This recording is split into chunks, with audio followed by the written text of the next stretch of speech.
तो हम अपना कंसंट्रेशन टर्म्स टॉपिक कंटिन्यू कर रहे हैं सॉल्यूशंस के अंदर। ठीक है, मोल कंसेप्ट के अंदर भी यही चल जाता है आपका +1 में भी +2 में भी। ठीक है, जैसे कि लास्ट टाइम बोला था कि मोल कंसेप्ट को सॉल्यूशन के साथ कंबाइन करके पढ़ना चाहिए। ठीक है, अब हम बात करते हैं किसकी, नेक्स्ट कंसंट्रेशन टर्म जो हमारे पास आ जाती है वो है जी नॉर्मेलिटी। नॉर्मेलिटी एन से शुरू होता है, हमने अभी तक किया था मोलैरिटी, मोलैलिटी, मोल फ्रैक्शन, ये सब कर लिया था। अब हम करने वाले हैं नॉर्मेलिटी। नॉर्मेलिटी क्या होती है? It is denoted by capital N. ठीक है, होता क्या है, number of gram equivalents of solute. Concentration कौन डिसाइड करता है? सोल्यूट ही डिसाइड करता है। तो फिर से ऊपर क्या आ गया है हमारे हर कंसंट्रेशन टर्म की तरह ऊपर क्या आ गया, इस बार भी सोल्यूट आ गया। Number of gram equivalents of solute over volume of solution in litres. Volume किस में होना चाहिए? लीटर्स में। ठीक है, बात क्लियर हो गई। अब इसके बाद तो हमारे यूनिट्स क्या बन गए, क्या बोलते हैं, नॉर्मेलिटी के ऊपर ग्राम इक्विवेलेंट। ग्राम नहीं है, ग्राम इक्विवेलेंट्स है। ये डिफरेंट चीज होती है, मोल्स के जैसी चीज है। ठीक है जी, ग्राम इक्विवेलेंट्स। ठीक है, gram equivalent over litre. Gram equivalent over litre लिखना है, ग्राम पर लीटर नहीं लिख देना गलती से भी। ग्राम पर लीटर स्ट्रेंथ होती है, ये ग्राम इक्विवेलेंट है एक तरह का। ये भी एक चीज क्वांटिफाई करता है किसी भी केमिकल स्पीसीज को। ठीक है जी, मोल की तरह ही होता है ये भी। ठीक, आगे हम इसको बात करें कैसे कैलकुलेट करते हैं ग्राम इक्विवेलेंट्स को। ठीक है, अगर तो आपका वॉल्यूम किस में दिया, सोल्यूशन नीचे वॉल्यूम किसका है जी, सोल्यूशन का। एक और बात नोट करने वाली, किस में है जी, लीटर्स में है या डेसीमीटर क्यूब। पिछली बार के लेक्चर की तरह लीटर और डेसीमीटर क्यूब क्या होता है, सेम होता है।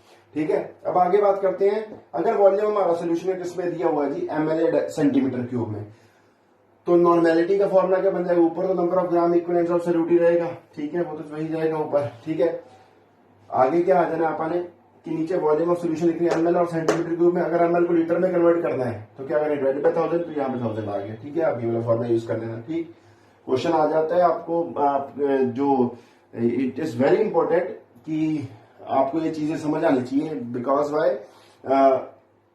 आप लोगों को जब प्रैक्टिकल्स करोगे, टाइट्रेशंस आती हैं, टाइट्रीमेट्रिक टाइट्रेशंस करते हो, एक चीज की नॉर्मेलिटी या कंसंट्रेशन एक सोल्यूशन की पता होती है, दूसरे सोल्यूशन कंसंट्रेशन पता करनी होती है अपने को, तो वहां पे नॉर्मेलिटी और मोलैरिटी की टर्म्स में बात होती है। तो आपको मोलैरिटी और नॉर्मेलिटी पहले एक सोल्यूशन बनाना पड़ता है, स्टैंडर्ड सोल्यूशन। आपको नॉर्मेलिटी और उसकी एक पर्टिकुलर नॉर्मेलिटी वाला, एक पर्टिकुलर मोलैरिटी वाला आपको स्टैंडर्ड सोल्यूशन बनाना पड़ता है। स्टैंडर्ड सोल्यूशन मतलब क्या है, इसकी नॉर्मेलिटी और मोलैरिटी को पता होती है और उसकी वेरी नहीं करती, चेंज नहीं करती एट रूम टेम्परेचर, जल्दी कि वो सोल्यूशन खराब नहीं होता। ठीक है, ऐसे चीजों का स्टैंडर्ड सोल्यूशन बनाया, वो मैं आपको प्रैक्टिकल्स के टाइम पे उसके लेक्चर अलग से डालूंगा। ठीक है, तो पहले तो आपको यूज करना आना चाहिए फॉर्मूला। ठीक, तो क्या है, number of gram equivalents of solute over volume of solution ml और सेंटीमीटर क्यूब इनटू 1000। अब अगली चीज हमारे पास, अभी बाकी सारी चीजों के साथ तो हम नोन है, अब हमारे पास क्या नई चीज आ गई है, number of gram equivalents of solute. अब number of gram equivalents of solute कैसे निकालते हैं, जैसे नंबर ऑफ मोल्स कैसे निकालते थे, given weight by, given weight किसमें होता था, ग्राम्स में, और डिवाइड करते थे मॉलिक्यूलर वेट से। अब यहाँ पे कोई इक्विवेलेंट निकालने हैं तो डिवाइड करेंगे इक्विवेलेंट वेट ऑफ सोल्यूट से। किसके? इक्विवेलेंट वेट ऑफ सोल्यूट से। ये बस यही फर्क है। अब भाई साहब एक नई चीज हमारे पास आ गई है, इक्विवेलेंट वेट। ठीक है, this you people know if you studied +1 very good, otherwise I will tell you now. Okay, अब आपको अगली चीज पता होनी चाहिए, इक्विवेलेंट वेट क्या होता है।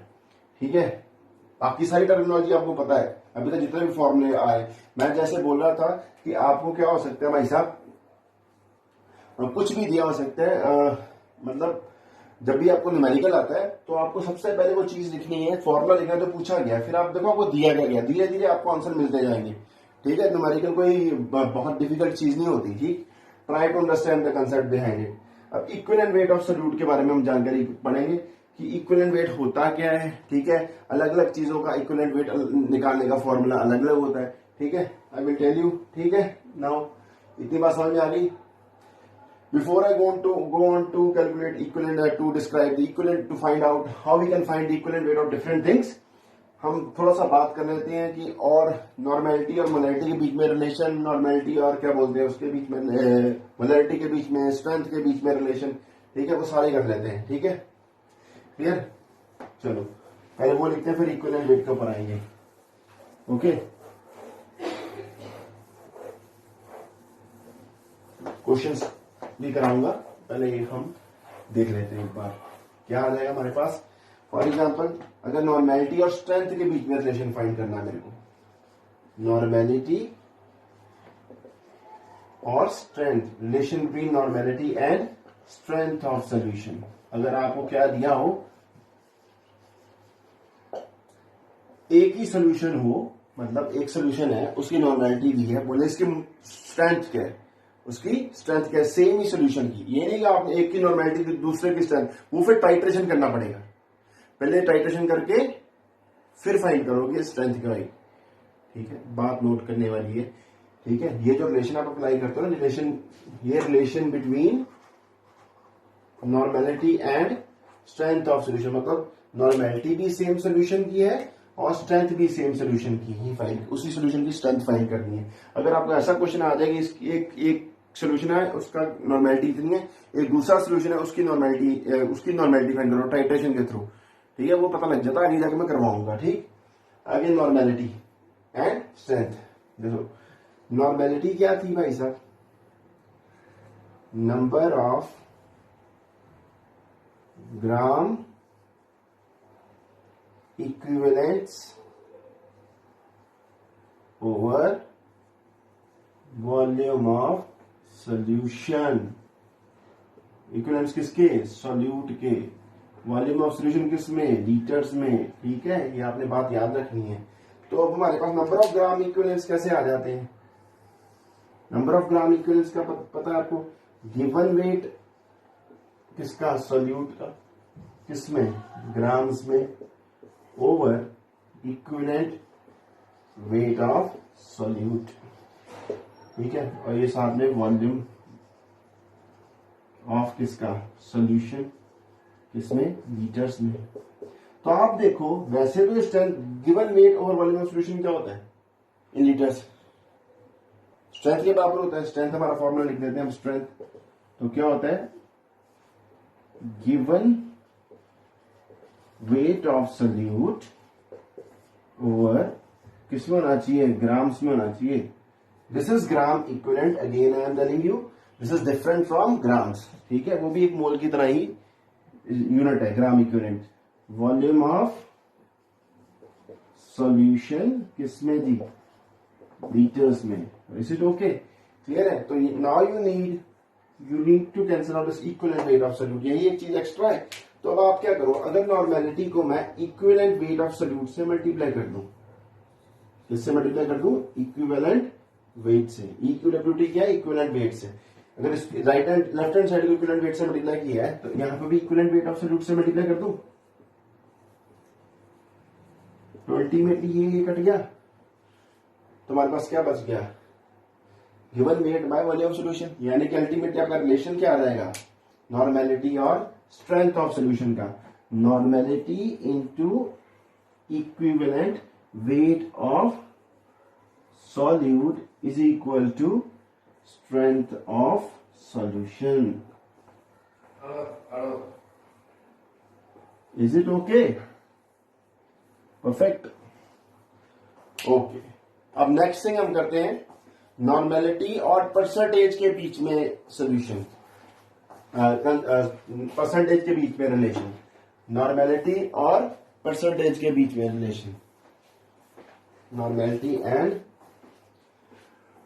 Percentage of solution. ये भी आप कर चुके हो। परसेंटेज किसमें है, वेट बाय वेट, ये भी आपको नोट करना पड़ता है। ठीक है ना, तो परसेंटेज कुछ भी नहीं बताती, आपको पता क्या बताती है, वो गिवन वेट, ठीक है, ऑफ सोल्यूट। तो हमारे पास क्या आ जाएगा, यहां पे हम अगर फॉर्मूले में क्या लिखते, गिवन परसेंटेज किसमें है, इस सारे को मिटाई देता हूं मैं। ठीक है, मेरा रिलेशन लिखते जाओ साफ साफ, ये काम आएंगे, सीधा ही अप्लाई कर दो। समझ आ रही है ना, नहीं आई तो पूछो भाई फिर से, ठीक, अपने आप से।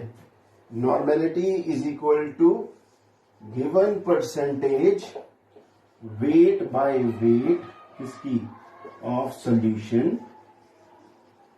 जितना भी गिवन परसेंटेज है उसको डिवाइड कर दो किससे, किससे डिवाइड कर दोगे भाई साहब, इक्विवेलेंट वेट ऑफ सोल्यूट से, ये हो गया, इनटू डेंसिटी इनटू 10 कर दो भाई साहब। ठीक है, यहां पे डी क्या है, density of solution, derivation same है बस मोलरिटी की तरह, ठीक है, ग्राम्स पर एमएल में होनी चाहिए, ठीक है, ग्राम्स पर एमएल में डेंसिटी होनी चाहिए, ठीक है। और केजी पर लीटर में भी हो सकती है ना, क्योंकि वो कैंसिल हो जाएंगे अपने आप ही, ठीक है। आगे बात करते हैं किसको, केजी पर मीटर क्यूब, सॉरी, आगे बात करते हैं किसमें, केजी पर डेसीमीटर क्यूब, डेंसिटी ग्राम पर एमएल। आगे हम बात करते हैं किसमें, परसेंटेज के साथ बात हो गई। अब फाइंड करते हैं नॉर्मेलिटी और मोलरिटी का रिलेशन, नॉर्मेलिटी और मोलरिटी का relation, relationship between normality and molarity of solution। कैसे फाइंड करेंगे भाई साहब, normality into equivalent weight of solute is equal to molarity into molecular weight of solute. Simple सी बात, because this part is equal to strength, that part is equal to strength, तो ये बराबर ही हुआ ना, ठीक है। आगे एक और फॉर्मूला होता है, ठीक है, या ऐसे आ जाता है जनरली, एक और फॉर्मूला होता है जो अप्लाई करके देखेंगे, normality is equal to molarity into N factor,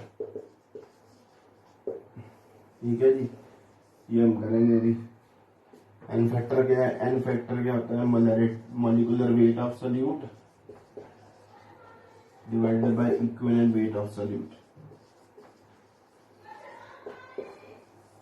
this is N factor, ठीक है जी, ओके। नॉर्मेलिटी का मोलरिटी के साथ रिलेशन हो गया, नॉर्मेलिटी का परसेंटेज के साथ हो गया, ठीक है। तो अब अगली चीज आ जाएगी इक्विवेलेंट वेट के बारे में करते हैं हम काम, ठीक है जी। तो मैं इसको मिटा दूं, एक मिनट,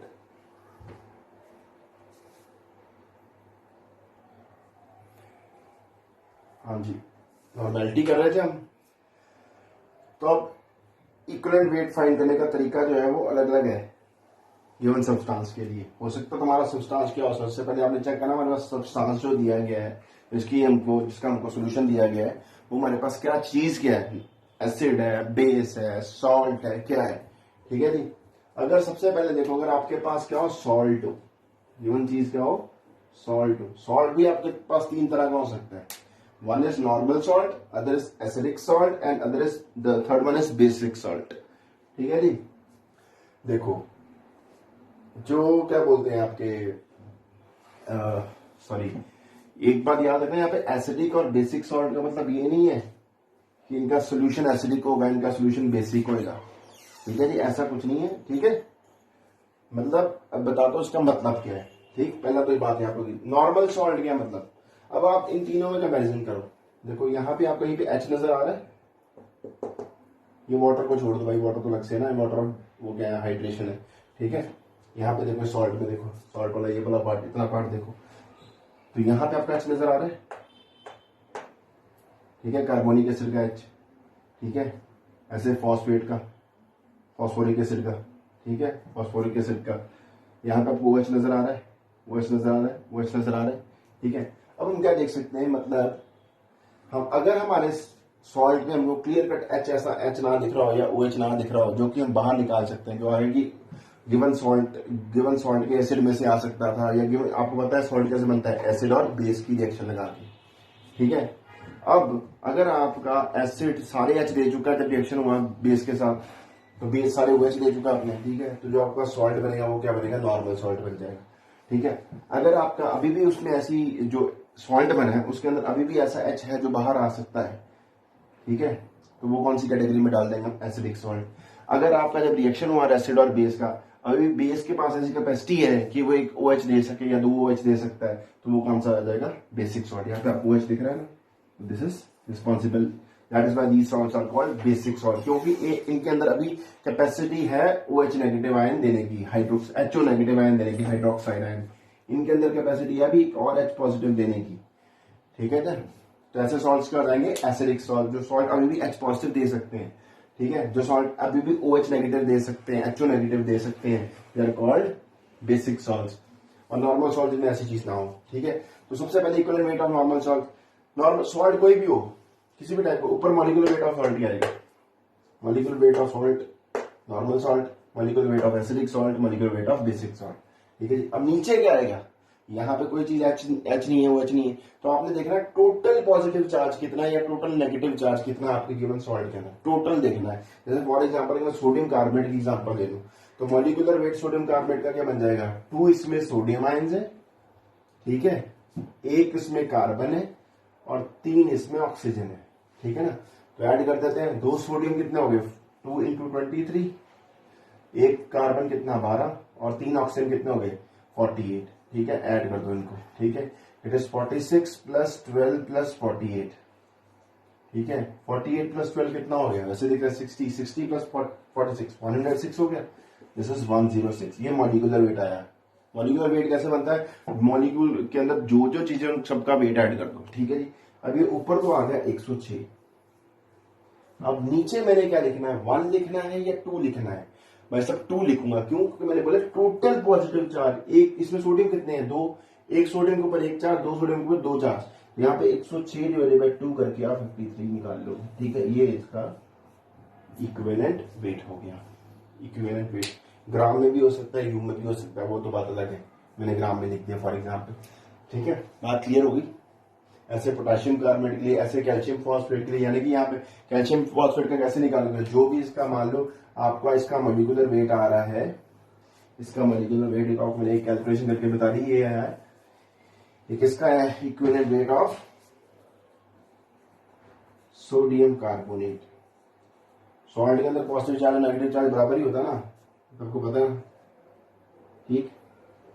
अब ये देखो, अभी टोटल पॉजिटिव चार्ज और total negative charge, calcium phosphate का क्या है, मान लो मॉलिक्यूलर वेट इसका M आया, इसके अंदर टोटल पॉजिटिव चार्ज कितना है, एक कैल्शियम के ऊपर 2, 3 के ऊपर कितना आ जाएगा जी 6, ठीक है। तो यहाँ पे डिवाइड करेंगे किससे, 6, किससे डिवाइड करोगे, 6 से, total positive charge. Is it okay, sorry इसको भी कैल्शियम फॉस्फेट का फॉर्म यहाँ पे 2 भी आएगा, क्लियर है, इज इट ओके। अब आगे बढ़ते हैं, इधर आ जाओ, ये किसका कैसे सेम फॉर्मूला, बस देखना कितने H अभी और दे सकते हैं, यहाँ पे कितने H है, एक है, तो इसका M / 1 हो जाएगा, इसका भी M / 1, इसका भी M / 1, इसका भी M / 1। अगर यहाँ पे अगर यहाँ पे H2 होता तो यहाँ पे क्या आ जाएगा M / 2 इसके लिए, कितने H जो अभी और देने बाकी है, ये लिखा है molecular weight of acidic salt over number of replaceable H atoms, hydrogen atoms, ठीक है। यहाँ पे एक बात बहुत इंपॉर्टेंट आ जाती है, आपको पता ना फॉस्फोनिक एसिड, जैसे H3PO3 फॉस्फोरस एसिड, ठीक है ना, H3PO2, ठीक है, चलते जाओ फॉस्फोरस, फॉस्फोनिक, ठीक है ना, ऐसे नीचे चले जाओ। तो आपको ये पता है इनका स्ट्रक्चर, आपको शायद याद हो, यहाँ पे आपको एक क्रूशियल क्वेश्चन बन जाता है, जो भाई साहब 2 हो गए, अब जो H जो है, मैं इसको ब्लैक कलर से दिखा देता हूँ, इससे दिखा देता हूँ ब्लैक कलर से,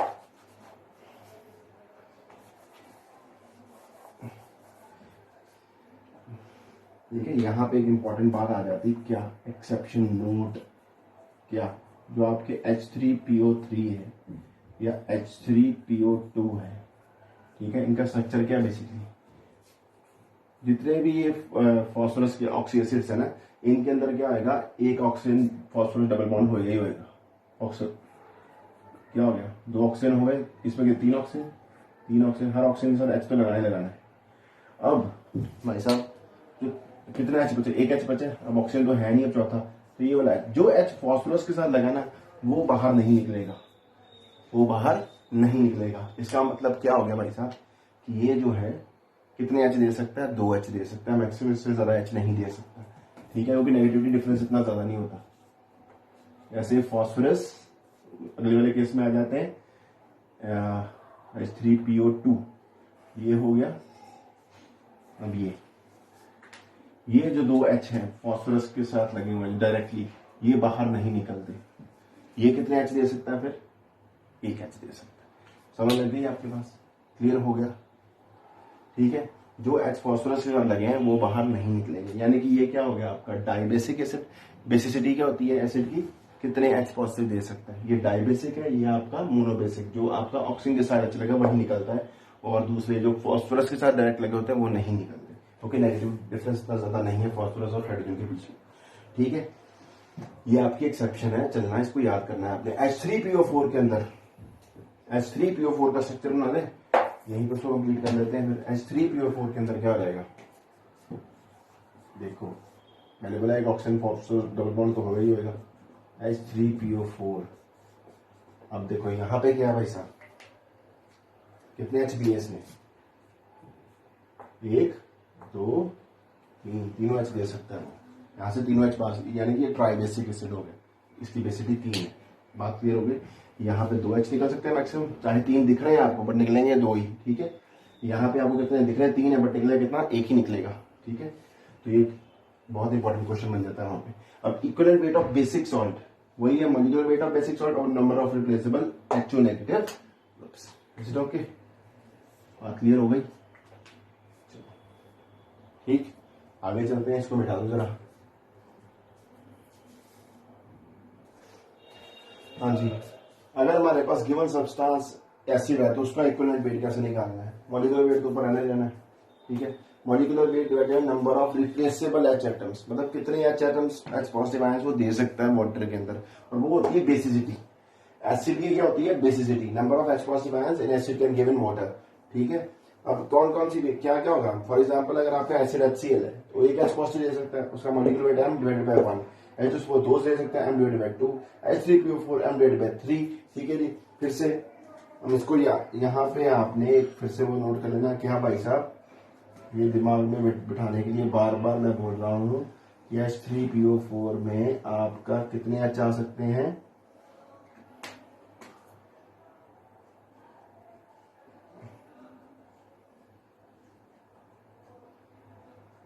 ये हो गया, और लास्ट आपका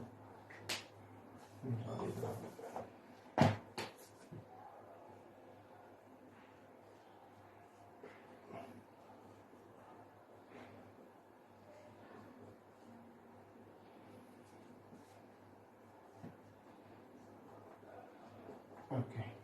देखो भाई साहब, ये जो आपका क्या बोलते हैं ऑर्थोफॉस्फोरिक एसिड, मैं पहले ही बता रहा था, जो H ऑक्सीजन के साथ लगे होंगे वो बाहर आ सकते हैं। ठीक है, कोई नेगेटिविटी डिफरेंस है। ठीक है, तो इसकी बेसिसिटी कितनी होगी, 3।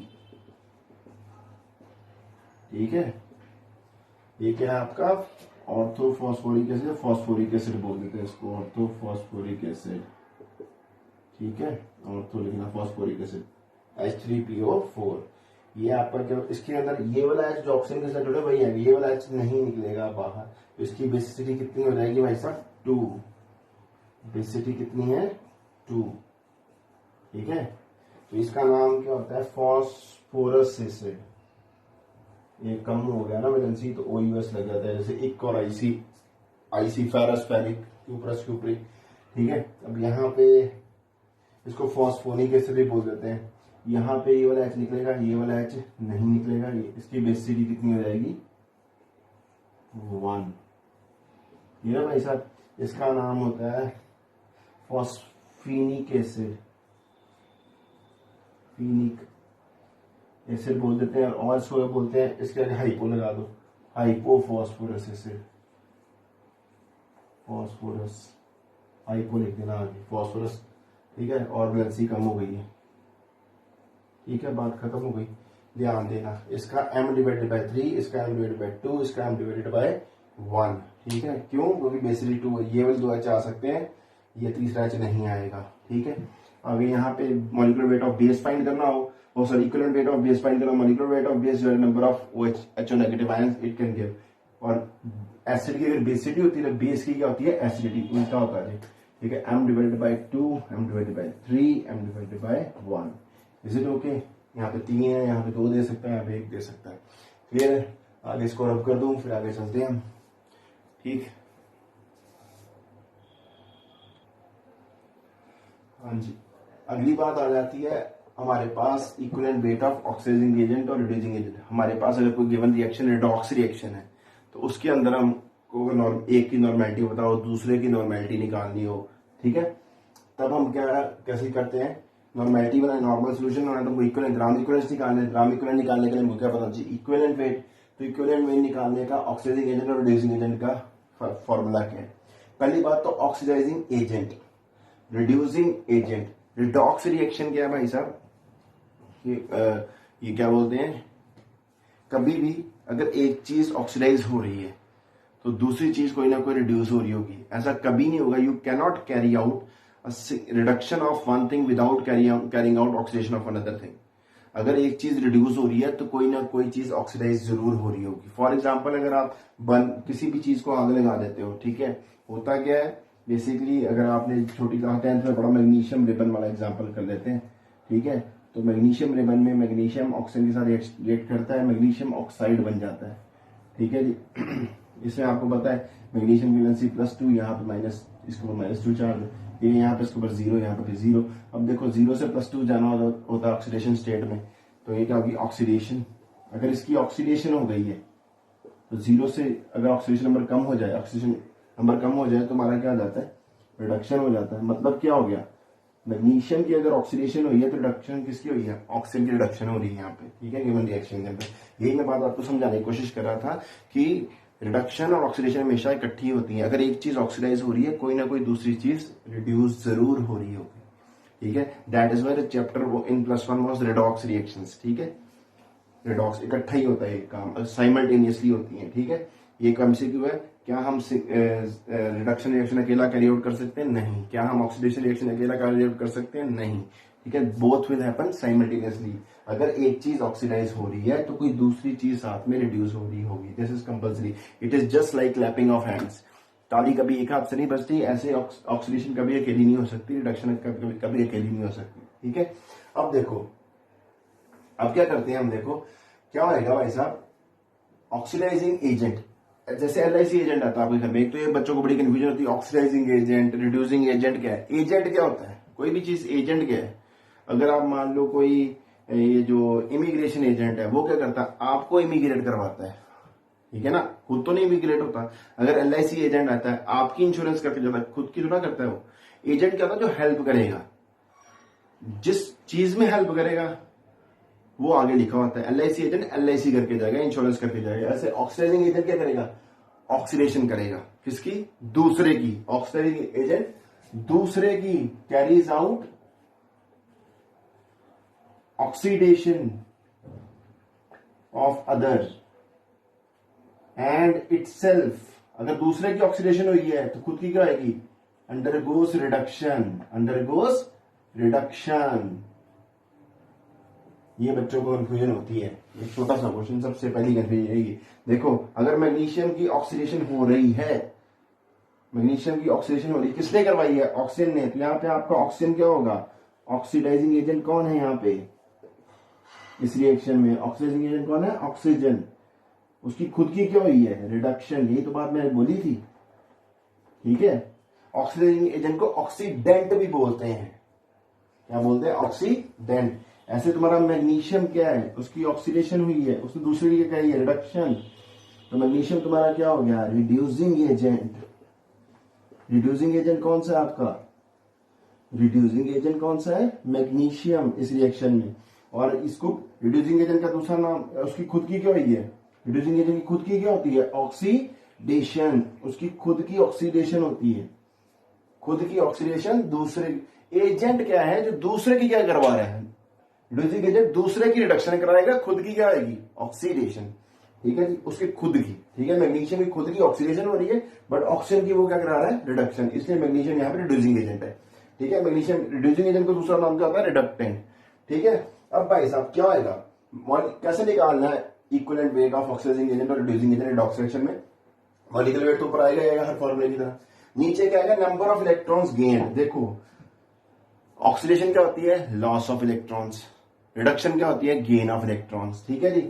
अगर तुम्हारा ऑक्सीडाइजिंग एजेंट किसी और की ऑक्सीडेशन करा रहा है तो खुद क्या हो रहा होगा, रिड्यूस, रिडक्शन खुद क्या करेगा, वो गेन ऑफ इलेक्ट्रॉन्स, तो number of electrons gained, number of electrons gained, ठीक है, क्योंकि वो खुद की रिडक्शन कराएगा, खुद की रिडक्शन कराएगा, उसको इलेक्ट्रॉन गेन करने पड़ेंगे। ऐसे ही रिड्यूसिंग एजेंट क्या आएगा, मॉलिक्यूलर वेट ऑफ रिड्यूसिंग, वो दूसरे की क्या करवाएगा, रिड्यूसिंग एजेंट क्या करेगा, दूसरे की रिडक्शन। रिडक्शन कैसे करवाएगा, खुद में से इलेक्ट्रॉन देके, नंबर ऑफ इलेक्ट्रॉन्स लॉस्ट और डोनेटेड। क्योंकि रिड्यूसिंग एजेंट देखो क्या करता है, रिड्यूसिंग एजेंट की खुद की क्या होती है, ऑक्सीडेशन। ऑक्सीडेशन कैसे होगी, oxidation is loss of electrons. Is it okay, यहाँ पे number of electrons lost in given reaction, और रिएक्शन में आपको देखना पड़ेगा कितने इलेक्ट्रॉन्स का वो लॉस हो रहा है या गेन हो रहा है। एक बात याद रखना, यहाँ पे ये रिडॉक्स रिएक्शन, रिडॉक्स टाइट्रेशन के अंदर बड़ा इंपॉर्टेंट है, अलग से इसको हम पढ़ेंगे फिर से।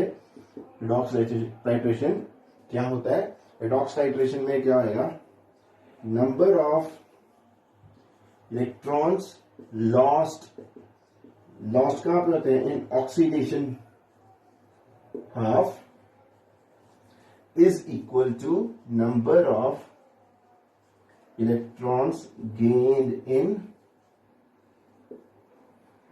reduction half। मतलब क्या है भाई साहब इस चीज का, देखो यहां पे अगर मैग्नीशियम में 2 इलेक्ट्रॉन लूज किए हैं तो 2 इलेक्ट्रॉन किसने गेन कर लिए हैं, ऑक्सीजन ने। इसको बैलेंस कर लेते हैं हम, ठीक है जी, क्लियर है भाई साहब। इसने 2 इलेक्ट्रॉन छोड़े, उसने कितने गेन कर लिए, 2। इसकी +2 से चेंज हुई, इसकी -2 से चेंज हुई। ये बात बोल रहा हूं, अगर जितना ऑक्सीडेशन में इलेक्ट्रॉन का लूज होगा उतना ही रिडक्शन में इलेक्ट्रॉन का गेन हो जाएगा। This is an MCQ, is it okay, बड़ा सिंपल सी बात। ओके तो ये equivalent weight of oxidising agent and reducing agent, ठीक है। अब यहां पे एक बात आ जाती है और बताने वाली, इतनी बात समझ में आ गई है। ऑक्सीडाइजिंग एजेंट दूसरे की ऑक्सीडेशन करता है, खुद की क्या करवाता है, रिडक्शन। अगर दूसरे की ऑक्सीडेशन होगी उसकी खुद की क्या रहेगी, रिडक्शन। रिडक्शन कैसे होगी, इलेक्ट्रॉन गेन करके नीचे नंबर ऑफ इलेक्ट्रॉन्स गेन आएंगे, ऐसे इधर केस में, ठीक है, देख लो, ठीक समझ में आ गया। आगे चलते हैं,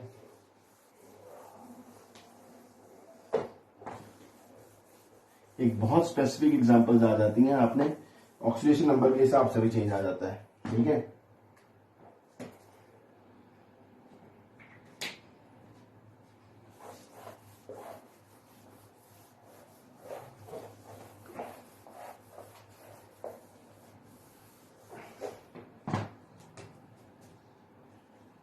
Equivalent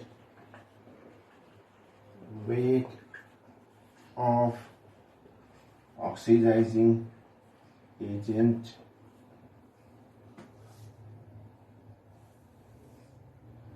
equivalent weight of reducing agent। ये कैसे करेंगे, ठीक है, on the basis of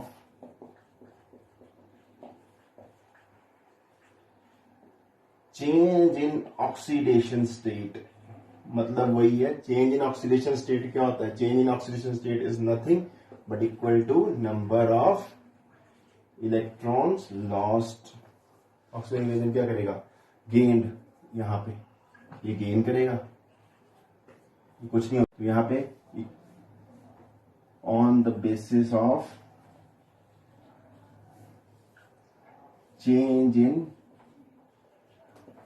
oxidation state, वही है, इज इक्वल टू यहां पे चेंज इन ऑक्सीडेशन स्टेट किसके बराबर होगा, नंबर ऑफ इलेक्ट्रॉन्स लॉस्ट, ठीक है। ये चीज देख लेना, बात सेम ही है, बस कभी कभी वो लिख देते हैं, ठीक है, यानी कि वही आएगा कितने इलेक्ट्रॉन्स उसने गेन किया उसके बराबर ही आएगा, ठीक है। बात क्लियर हो गई। हाँ, जैसे एक क्वेश्चन आ जाता है, आपने KMnO4 की टाइट्रेशंस पढ़ोगे आप, इन आप पढ़ोगे एसिडिक मीडियम, और आप पढ़ोगे न्यूट्रल मीडियम, फिर आप पढ़ोगे अल्कलाइन मीडियम, ठीक है, ये हम करेंगे आगे जाके, ठीक है। KMnO4 एक ऑक्सीजन एजेंट होता है, उसकी रिएक्शन लगाते हो आप अलग अलग चीजों के साथ, इन एसिडिक, न्यूट्रल और अल्कलाइन मीडियम। ये आप याद रख सकते हो कि KMnO4 एसिडिक मीडियम में 5 इलेक्ट्रॉन का चेंज आता है उसके अंदर, ठीक है। उसका equivalent weight in acidic medium मतलब m/5, सीधा ही। तो न्यूट्रल में वो 3 इलेक्ट्रॉन का चेंज आता है m/3, अल्कलाइन में 1 इलेक्ट्रॉन का चेंज m/1, ठीक है। ये उसका KMnO4 का इक्विवेलेंट वेट है, किसमें, एसिडिक मीडियम में, न्यूट्रल मीडियम में। इक्विवेलेंट वेट किसका, KMnO4 का इक्विवेलेंट वेट किसका, KMnO4 का किसमें, न्यूट्रल मीडियम, किसमें, न्यूट्रल मीडियम। अल्कलाइन मीडियम है किसका, इक्विवेलेंट वेट ऑफ KMnO4, ठीक है, या m/1। कितने इलेक्ट्रॉन का चेंज आएगा, यानी कि यहाँ पे एसिडिक मीडियम में KMnO4 में 5 इलेक्ट्रॉन का, न्यूट्रल मीडियम में 3 इलेक्ट्रॉन का, अल्कलाइन मीडियम में 1 इलेक्ट्रॉन का। ठीक है, this is one of the things which you are going to deal for in coming lectures. ठीक है, और क्या रहता है भाई साहब, okay, equal weight of radical, last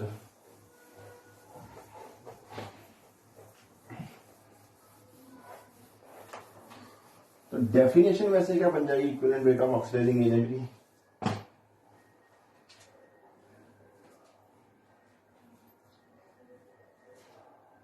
definition अगर डेफिनेशन लिखी आ जाती भाई साहब, कभी कभी आप बोलो सर आपने तो कुछ और लिख पाया था, equivalent weight of oxidising agent for example,